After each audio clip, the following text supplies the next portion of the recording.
एक गांव था, नाम था ढोलकपुर। बड़ा ही शांत और सुंदर गांव था। लोग हमेशा खुशी से झूमते थे क्योंकि उस गांव में रहता था महाराज रायस्टार, जो अपने गांव के लिए एक शेर था जो कभी अपने लोगों के साथ गलत होने नहीं देता था। लेकिन उस गांव में छुपा था एक डरावना राज, एक राज जो सबके दिल में था पर जुबान पे नहीं।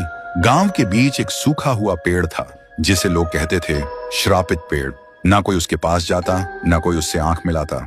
हर पूर्णिमा के अगले दिन उस पेड़ के नीचे एक लाश मिलती थी। लोग कहते रात में कोई आता है और लाश छोड़ जाता है, लेकिन कभी किसी ने कुछ देखा नहीं और देखता भी कैसे। जो देखता वो अगले दिन पेड़ के नीचे होता था। एक दिन रायस्टार ने ठान लिया, बस अब और नहीं, इस राज का अंत मैं ही करूंगा, क्योंकि ढोलकपुर का नाम मिट्टी में मिल रहा था।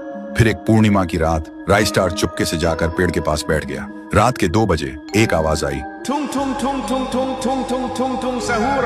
और फिर वो पेड़ भूत में बदल गया। वो भूत कुछ अजीब सा था, एक भयानक शैतानी हंसी वाला चेहरा, आंखें बड़ी बड़ी। वो पेड़ चल के एक घर के गेट को जोर जोर से खटखटाने लगता है। तभी एक आदमी डर के मारे आवाज सुन के बाहर निकलता है। वो भूत अपने लकड़ी जैसे हाथ से एक ऐसा थप्पड़ मारता कि उसकी सांस वहीं थम जाती है और उसी जगह उस लाश को ले जाता है और वापस फिर से पेड़ बन जाता था। देखते ही रायस्टार का दिल कांप जाता है, पर वो कुछ बोलता नहीं।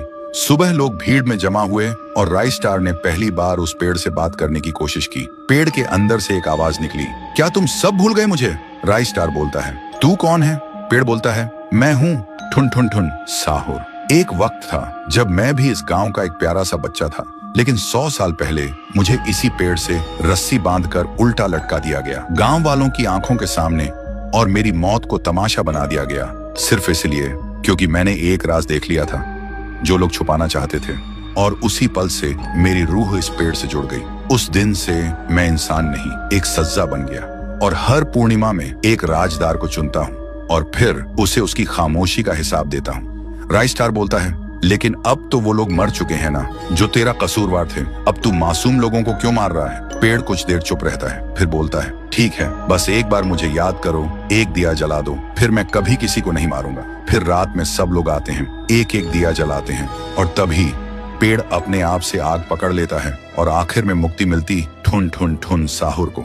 उस दिन के बाद गांव में कभी कोई लाश नहीं मिली। हर पूर्णिमा में लोग एक दिया जलाकर उसकी यादों को जिंदा रखते हैं, क्योंकि अगर भूल गए तो सपने में एक आवाज सुनाई देती थी, थुंग थुंग थुंग थुंग थुंग थुंग थुंग थुंग थुंग सहूर।